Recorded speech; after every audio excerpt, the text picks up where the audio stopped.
उत्तरकाशी दौरे पर मुख्यमंत्री पुष्कर सिंह धामी दीदी भूली महोत्सव का किया शुभारंभ, करोड़ों की योजनाओं का किया लोकार्पण और शिलान्यास।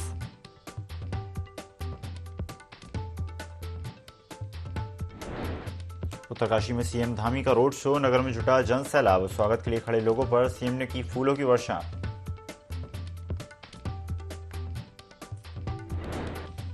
अंकिता प्रकरण पर सियासत जारी, कांग्रेस के आरोपों पर बीजेपी प्रदेश अध्यक्ष महेंद्र भट्ट ने किया पलटवार, मुद्दाविहीन कांग्रेस न्यायालय प्रकरण में कर रही राजनीति। मौसम विभाग ने जारी किया अलर्ट, ऊंचाई वाले क्षेत्रों में बारिश और बर्फबारी का अलर्ट, मैदानी क्षेत्रों में कोहरे से मिली थोड़ी राहत।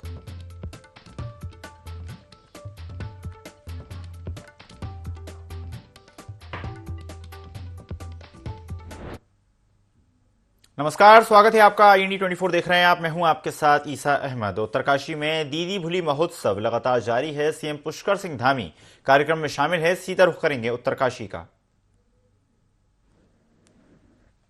देश के बहुत बड़े भूभाग को आज तमाम प्रकार से, कहीं सींचने के काम से, कहीं पीने के काम से, लोगों के जीवन को आगे बढ़ाने का काम करती हैं।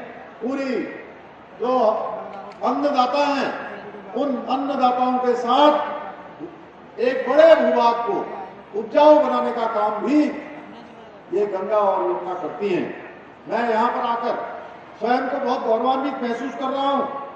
आज ऐसी भूमि पर खड़ा हूँ जहाँ के लोगों ने खुद को अपनी लोक संस्कृति एवं लोक कलाओं से जोड़कर रखा हुआ है। अभी हम देख रहे थे मौरी क्षेत्र के अपने भाइयों बहनों को, उनके सांस्कृतिक कार्यक्रम को, हमारी इस संस्कृति को।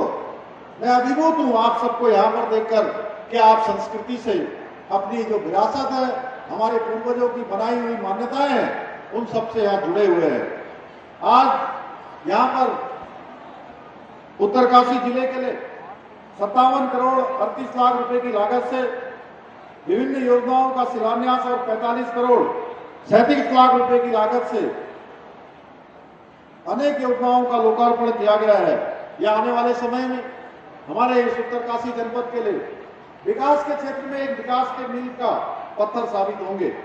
इन योजनाओं द्वारा न केवल यहाँ का विकास सुनिश्चित होगा, बल्कि आने वाली जो हमारी पीढ़ियां हैं, उन पीढ़ियों को भी लाभ मिलेगा। आज इस अवसर पर हमारे मंच पर विराजमान अन्य लोगों को भी मैं सुनना चाहता था। भाई दुर्गेश्वर लाल जी भी अपनी बात कहना चाहते थे, संजय जी भी कहना चाहते थे, अन्य लोग भी अपनी बात कहना चाहते थे, लेकिन समय की कमी के कारण से आप सबकी बात हम नहीं सुन पाए। लेकिन आप सब लोगों के द्वारा जो प्रस्ताव दिए गए, भाई सुरेश चौहान जी के द्वारा एक बड़ा प्रस्ताव यहाँ आप सबके सामने रखा है। मैं आप सबको बताना चाहता हूँ कि हम प्रतिबद्धता के साथ, हम संकल्पबद्ध होकर लगातार इन योजनाओं को आगे बढ़ाने का काम करेंगे। इन सारे प्रस्तावों को धरातल पर उतारने का काम करेंगे। आज तिलोक विद्युत गृह मनेरी भानी, यहाँ पर हमारे मंच पर लाखीराम जोशी जी भी आए हैं, देख रहा हूँ। उनका भी बड़ा, हम चूंकि हमारे बहुत वरिष्ठ नेता हैं, उनका भी स्वागत करता हूँ। आज तिलोक विद्युत गृह मनेरी भानी के प्रथम चरण के रिंग मेन यूनिट RMU का भी यहाँ पर शुभारंभ किया गया है। लगभग 189 करोड़ की लागत से निर्मित इस RMU से उत्तरकाशी में अनेक विद्युत के कार्यों का निष्पादन, सुधार का कार्य किया जाएगा। बड़ा हर्ष का विषय है कि यहाँ पर जो हमारी मातृशक्ति है, जो हमारी दीदी भूलियां हैं, हमारी माताएं बहनें हैं, वो आज स्वरोजगार के क्षेत्र में बहुत शानदार काम कर रही है।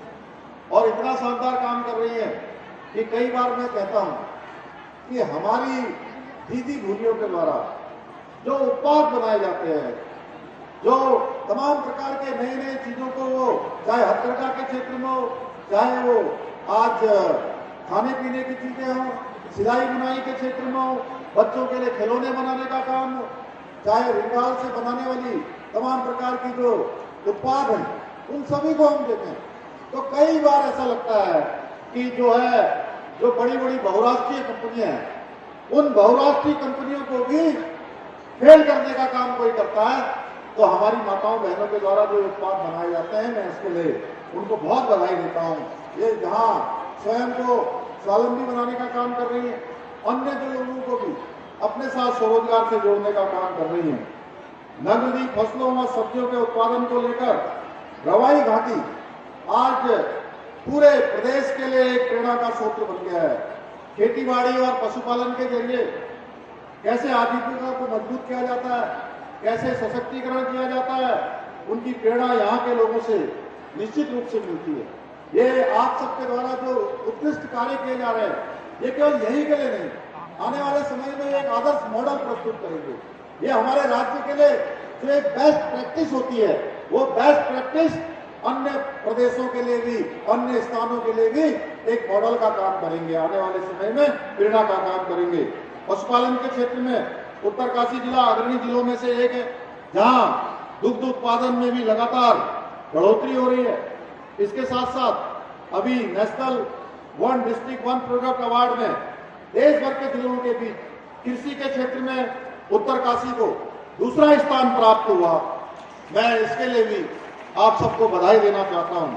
साथ ही साथ जल जीवन मिशन के अंतर्गत उत्तरकाशी जिले का जो हमारा भटवाड़ी विकासखंड है, भटवाड़ी विकासखंड प्रथम विकासखंड है।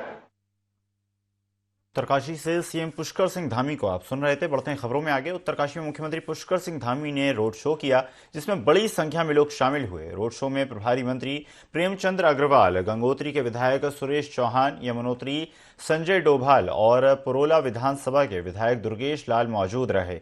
इस दौरान बड़ी संख्या में लोग यहां सीएम के स्वागत के लिए बस अड्डे पर पहुंचे। सीएम ने रोड शो के दौरान स्वागत के लिए खड़े लोगों पर फूलों की वर्षा की। महिलाओं ने स्वागत कलश यात्रा निकाली। सीएम धामी ने उत्तरकाशी में दीदी भूली महोत्सव का शुभारंभ किया।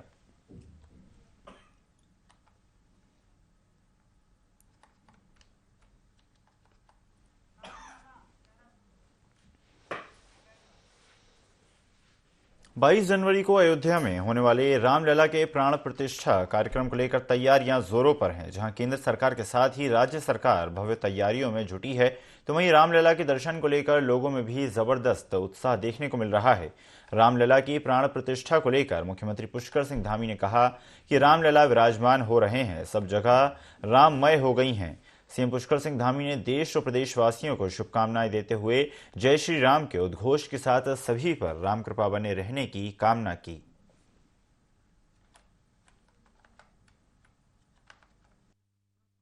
विराजमान हो रहे हैं, सब राममय हो रहा है और दीपोत्सव मनाया जा रहा है। हमारे प्रधानमंत्री जी ने पूरे भारत के लोगों को सबको आह्वान किया है, वो स्वयं भी इस स्वच्छता के कार्यक्रम में शामिल होने वाले हैं। तो प्रदेश के अंदर भी सभी हमारे घाट हैं, प्रमुख धार्मिक स्थान हैं, देव स्थान हैं, सभी स्थानों पर स्वच्छता का अभियान चलाया जाएगा, स्वच्छ किया जाएगा। जिस प्रकार से दीपावली आने से पहले हम सब प्रकार की तैयारियां करते हैं, उसी प्रकार की तैयारियां हमारे सभी विभाग भी अपने अपने स्तर पर करेंगे और सरकार के निर्देश भी जारी हो गए हैं कि इन सब कामों को प्राथमिकता से करें और दीपोत्सव का त्यौहार स्वच्छता के रूप में ही मनाएं। उत्तराखंड एसटीएफ ने बड़ी सफलता हासिल की है। एसटीएफ ने 3 साल पहले डकैती कर फरार हुए शातिर अपराधी नफीस सपाटा को गिरफ्तार किया है। आरोपी पर 2 दर्जन से अधिक केस दर्ज हैं। जानकारी के मुताबिक देहरादून के डोईवाला में हुई 2022 की डकैती में आरोपी शामिल था। एसटीएफ ने आरोपी को उत्तर प्रदेश के मेरठ से गिरफ्तार किया है।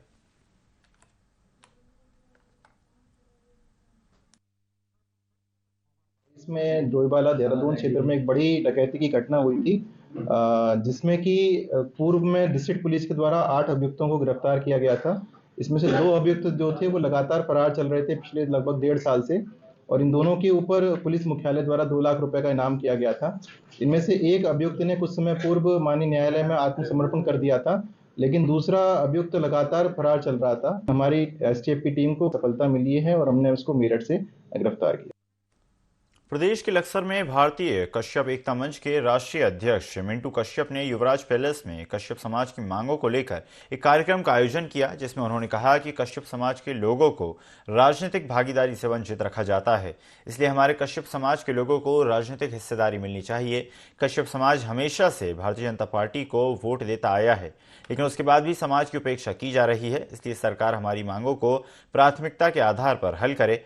बता दें कि भारतीय कश्यप एकता मंच ने लक्सर के युवराज पैलेस से तहसील मुख्यालय तक रैली निकाली और लक्सर उप जिलाधिकारी गोपाल सिंह चौहान को ज्ञापन भी सौंपा।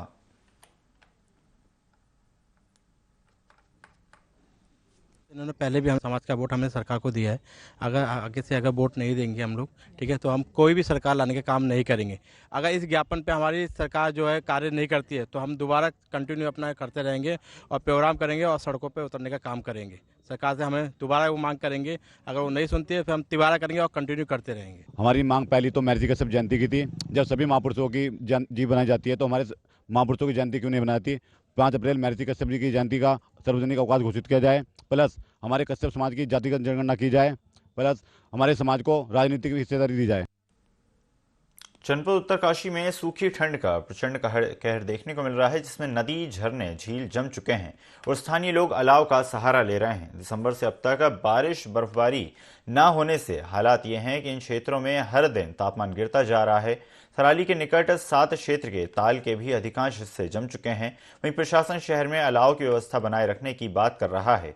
मौसम की मार फसलों पर भी पड़ने लगी है, जिससे किसानों की चिंता बढ़ने लगी है।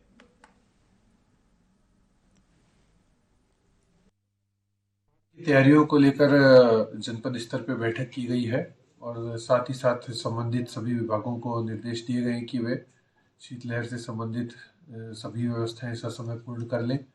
और इसके साथ साथ उप जिलाधिकारियों को और नगर क्षेत्रों में जो हमारी अर्बन लोकल बॉडीज़ हैं उनको निर्देश दिए गए हैं कि आवश्यकता अनुसार कंबल वितरण करें और अलाव जलाने की कार्रवाई करें जो मुख्य चौराहे हैं वहाँ पर।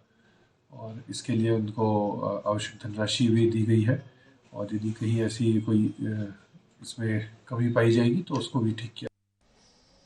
वनांतरा रिजॉर्ट प्रकरण को लेकर कांग्रेस के आरोप पर भाजपा ने जोरदार पलटवार किया है। भाजपा प्रदेश अध्यक्ष महेंद्र भट्ट ने कहा कि जब कोई दल मुद्दाविहीन हो जाता है तो वह ऐसे ही मुद्दे उठाता है जिसका कोई आधार नहीं होता। ठीक वैसे ही मुद्दा कांग्रेस इस मामले पर कर रही है। कांग्रेस को कोई बात रखनी है तो न्यायालय में रखे।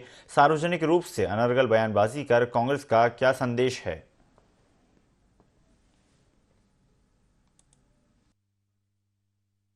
जब कोई दल मुद्दा विहीन हो जाता है तो उन मुद्दों को रहता जिनका आधार नहीं है। अगर न्यायालय में विषय चल रहा है, आपको कोई बात रखनी न्यायालय में रखे। आप सार्वजनिक बातों करके आखिरकार क्या मैसेज है उसको? अब तो मैं कहता हूँ कांग्रेस के उस बिटिया का अपमान करने में उतर आए हैं। तो उनकी मां बिटिया का अपमान हो रहा है, इस तरह की बातें चला हर व्यक्ति को, चाहे उनकी माँ है, पिता है, हर व्यक्ति न्यायालय पर बात करने का अधिकार है। बाहर इस प्रकार की चित्रधारी करके उस बिटिया का अपमान कम से कम मौत के बाद नहीं होना। लंबे समय से बारिश न होने के कारण लोहाघाट नगर के पेयजल स्रोतों का जलस्तर घटने से नगर में पेयजल संकट गहरा गया है। गणमान्य नागरिकों व जनता का कहना है कि लोहाघाट नगर को जल्द एक बड़ी पेयजल योजना की अत्यंत आवश्यकता है, अन्यथा गर्मियों में लोगों को पेयजल मिलना मुश्किल हो जाएगा। लोगों का कहना है कि पेयजल स्रोत सूख चुके हैं। लोगों को महीने में मात्र 15 दिन मुश्किल से पानी उपलब्ध हो रहा है, लेकिन पानी का बिल वे पूरे महीने देते हैं।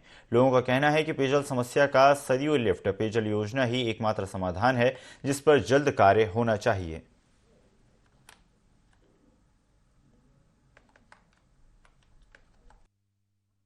नगर का जो मुख्य आपूर्ति करती है वो हमारी चौड़ी लिफ्ट पेयजल योजना करती है, जो 1979 में निर्मित है, जिसको लगभग 44 साल पूर्ण हो चुके हैं। नंबर दूसरा हमारा जो है जितने भी यहाँ पे पेयजल है, बनफाड़ पेयजल योजना और हमारी चौड़ी लिफ्ट है, और जितनी भी पेयजल है उनसे केवल हमको 720 KL पानी की उपलब्धता होती है, जबकि हमारी मांग जो है वो जो 2160 KL पानी की है, तो लगभग 1/3 हमको आपूर्ति प्राप्त है। दूसरा जो है योजना काफी पूरी होने और जो है अनप्लान्ड तरीके से शहर के बसावट के कारण जो हमारी जो है डिस्ट्रीब्यूशन सिस्टम है वो भी काफी पुराना हो चुका है, जिस कारण जो है एक दिन के अंतराल पर जो नगर में पेयजल आपूर्ति उपलब्ध कराई जा रही है। से जल संस्थान के बाद जो भी उपलब्ध संसाधन है जो पेयजल है उसकी आपूर्ति जो है पूरे जो है मनोयोग से और मेहनत से हम जो है कर रहे हैं, जल संस्थान कर रहा है और उसी को हम जो है वितरित कर सकते हैं। माननीय मुख्यमंत्री जी ने आदेश भी किए थे। उसके बाद कई बार के दौरों में जब उनके दौरे यहाँ पर हुए थे चंपावत में, तो डीएम को हम इतना सुनते थे कि डीएम को कहते तुरंत इसका डीपीआर तैयार करें। फिर कभी कहते थे हमने इसकी सर्वे के लिए कुछ पैसा धनराशि मुक्त कर दी है, परंतु ढाक के 3 पाल अभी तक नहीं हो पा रहा है। पानी की समस्या एक ऐसी समस्या है कि उसके बिना कुछ भी नहीं हो सकता। आज ये जाड़ों के दिनों 15 मिनट मात्र पानी यहाँ पहुँच रहा है, तो आप सोच सकते हैं जब गर्मियों में पानी कम रहता है तो उसमें क्या स्थिति लोहाघाट की होगी। इस बात को गंभीरता से नहीं लिया जा रहा है। मैं पुनः सरकार से अनुरोध करूंगा कि इसमें गंभीरता से लें ताकि लोहाघाट के नगरवासियों को पानी की सुविधा मिले। उत्तराखंड के विकास कार्यों को लेकर धामी सरकार लगातार काम कर रही है, लेकिन सरकार के कामकाज से कुछ विधायक अभी असंतुष्ट नजर आ रहे हैं। ऐसे में संगठन के लिए आपसी समन्वय बैठाने को लेकर सवाल उठ रहे हैं, जिसको लेकर भाजपा प्रदेश महामंत्री आदित्य कोठारी का कहना है कि विधायक और मंत्रियों के बीच किसी तरह की समन्वय की कमी नहीं है। विधायकों के पास उनके क्षेत्र में आ रही समस्याओं के समाधान करने का दबाव रहता है और मंत्रियों को पूरा प्रदेश देखना होता है। लेकिन भाजपा के सभी विधायक और मंत्री मुख्यमंत्री पुष्कर सिंह धामी के नेतृत्व में काम कर रहे हैं और अगर कुछ समस्या आती है तो उसका समाधान भी कर लिया जाता है।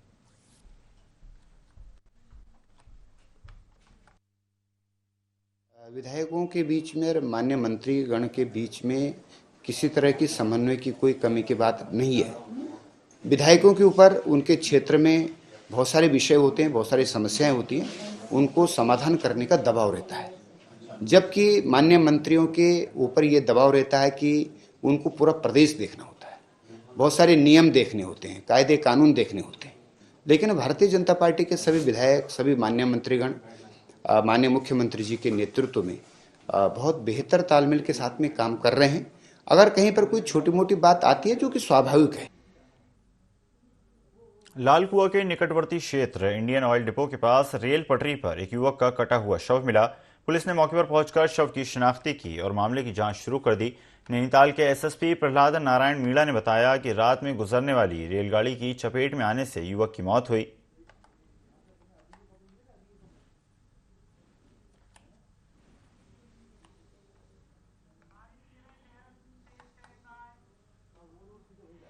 बाईस जनवरी को अयोध्या में होने वाले राम मंदिर की प्राण प्रतिष्ठा की सूचना देने के लिए बहादुराबाद में घर घर अक्षत निमंत्रण दिया गया। निमंत्रण में पूजित अक्षत प्रभु राम का चित्र और पत्रक दिया जाएगा। पत्रक को खास तौर पर छपवाया गया है, जिसमें इस बात की अपील की गई है कि जो लोग प्राण प्रतिष्ठा के दिन अयोध्या न पहुंचे, साथ ही प्राण प्रतिष्ठा के दिन क्या करें, इस बात की जानकारी भी पत्रक में दी गई है। पत्रक में कहा गया है कि लोग 22 जनवरी को अपने घर के पास के मंदिर में आयोजन करें, दीपावली जैसा उत्सव मनाएं। बता दें कि खुद प्रधानमंत्री नरेंद्र मोदी ने अयोध्या में बोलते हुए 2024 की 22 जनवरी को दीप जलाकर दिवाली मनाने की अपील की थी।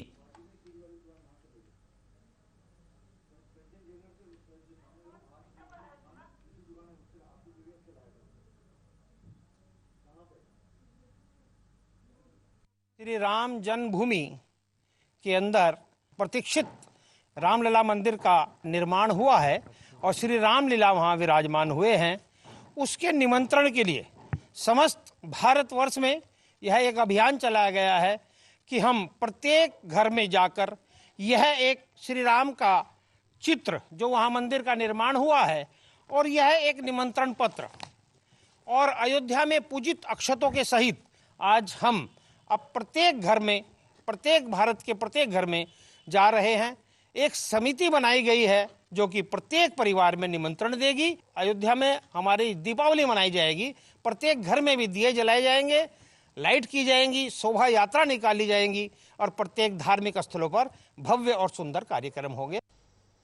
लोहागढ़ विधानसभा के कांग्रेस विधायक खुशहाल सिंह अधिकारी ने केंद्र सरकार की जन कल्याणकारी योजना हर घर नल योजना के तहत विधानसभा क्षेत्र में हो रहे कार्य में प्रश्न चिन्ह लगा दिए।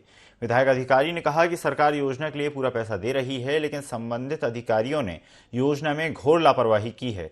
नई योजना लाने के बजाय पुरानी योजना से ही कनेक्शन दिए गए या गांव में सूखे नल बिछा दिए गए, जिस कारण लोग पेयजल से वंचित हो रहे हैं और काफी परेशानियों का सामना करना पड़ रहा है। तमाम दिक्कतें आ रही हैं। लोगों का कहना है कि ये लाइन पूरी नहीं कर रहे। लोगों का क्षेत्र में कहना ये है कि ये जो पानी हमारे पास आ रहा है, हमारे 4 पोस्ट में जो पानी आ रहा है, उसी पानी को नलों से जोड़ करके उसके 15 पोस्ट कर दे रहे हैं। जो 4 पोस्टों से गांव पानी पी रहा था, उस पानी से भी गांव वालों को वंचित कर दिया। या तो इसमें पारदर्शिता हो और इनके ऊपर मॉनिटरिंग हो कि भाई जब पैसा आ रहा है तो वो योजना को पूरी क्यों नहीं रखा। उत्तराखंड में अंकिता भंडारी हत्याकांड मामले में एक बार फिर से सियासत गर्मा गई है। अंकिता की मां ने सोशल मीडिया पर वीडियो अपलोड कर बीजेपी के संगठन मंत्री अजय कुमार पर गंभीर आरोप लगाए, जिसके बाद कांग्रेस बीजेपी पर हमलावर हो गई। कांग्रेस के प्रदेश अध्यक्ष करण माहरा ने कहा कि सरकार और भाजपा अब नैतिकता दिखाए, साथ ही इस मामले में बीजेपी को बहस करने की चुनौती दी। उन्होंने कहा कि राहुल गांधी की भारत जोड़ो यात्रा उत्तराखंड में अंकिता को समर्पित की जाएगी।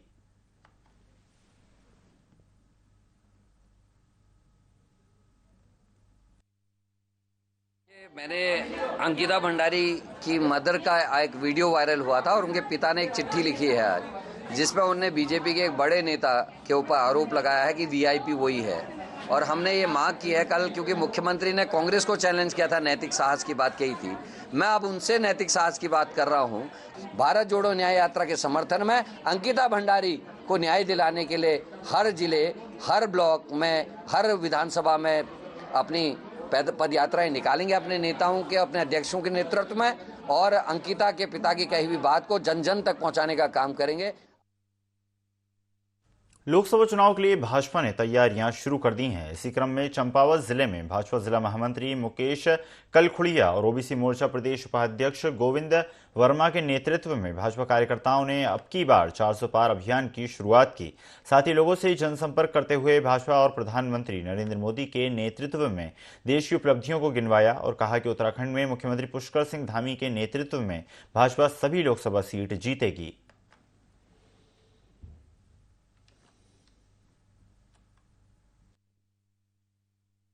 माननीय मोदी जी के नेतृत्व में हमारा पूरा भारतवर्ष अब की बात 400 पार भारतीय जनता पार्टी करने जा रही है।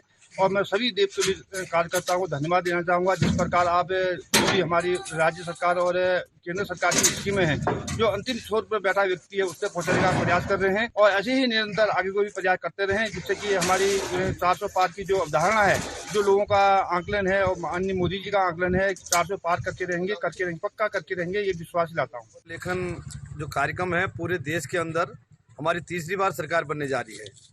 तीसरी बार भाजपा सरकार, अब की बार 400 पार का हमारा नारा है। और नरेंद्र भाई मोदी जी के नेतृत्व में हम पूरे विश्व के अंदर आज पहली राष्ट्रीय पार्टी भारतीय जनता पार्टी है। हम इस बार जो है 400 पार का नारा ही नहीं दे रहे, बल्कि 400 सीटें लेकर के हम सरकार बनाएंगे। इन दलों को कहना चाहूंगा कि इनका इंडिया गठबंधन बना था, लेकिन वो फेल हो चुका है और आगे भी इनकी चलने वाली नहीं है। हमारी जो भारतीय जनता पार्टी की सरकार है मोदी जी के नेतृत्व में, पूरे देश के अंदर नहीं विदेश के अंदर भी हमारी छाप छूटी।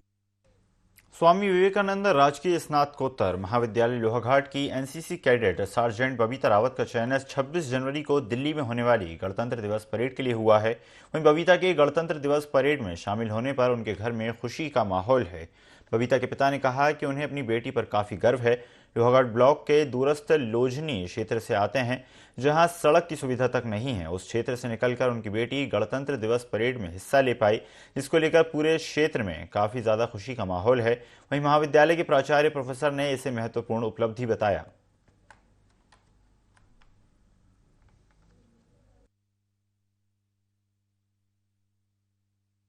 ये संदेश देना चाहता हूँ सभी अपने ग्रामवासियों को, ग्राम लोजनी से हुए हम लोग, और जो भी लड़कियां हैं आगे ऐसे मेहनत करें, सभी को आगे बढ़ने का मौका मिलेगा। और बेटी पढ़ाओ बेटी बचाओ बेटी पढ़ाओ। आज तक हमारे यहाँ से मतलब हम तो बहुत ही बैकवर्ड के हुए, मतलब इधर को ग्राम लोजनी कायल ग्राम सभा यहाँ से जो है तो ऐसे पहली लड़की है जो यहाँ से निकली है। और काफ़ी जो है तो मतलब सीमांत क्षेत्र से जो बालिका हमारी निकली है, हमें बहुत हर्ष हुआ है। उस बात से पूरे क्षेत्र को बहुत हर्ष है। और हम धन्यवाद देना चाहेंगे पीजी कॉलेज लोहाघाट के अध्यापकों का और उनके माता पिता का भी। एक जो हम सीमांत क्षेत्र में से वो लड़की है जहाँ न रोड की सुविधा है और बहुत सारी असुविधाएं हैं वहाँ पे, तो वहाँ से वो लड़की निकली है। एक अचीवमेंट है जो सरकार का बेटी पढ़ाओ बेटी बचाओ अभियान है, वह बहुत जो है इसमें बहुत सहायक है। और हम चाहेंगे कि जो बेटियां हैं वो इसी तरह आगे बढ़ें और जो है इनको देखकर वो प्रेरणा लें। जोशीमठ में सर्दी का सितम चरम पर है। उच्च हिमालयी क्षेत्रों से जबरदस्त शीतलहर चल रही है। बता दें कि जोशीमठ सहित अलकनंदा, धौली गंगा घाटी में जबरदस्त शीतलहर की वजह से ठिठुरन बढ़ गई है। कई जिलों में धूप भी नहीं निकल रही है। लोग गर्म कपड़े और टोपी, मफलर, शॉल, ऊनी कपड़े, स्वेटर, जैकेट पहनकर पहुंच रहे हैं। तापमान में भी गिरावट दर्ज की गई है।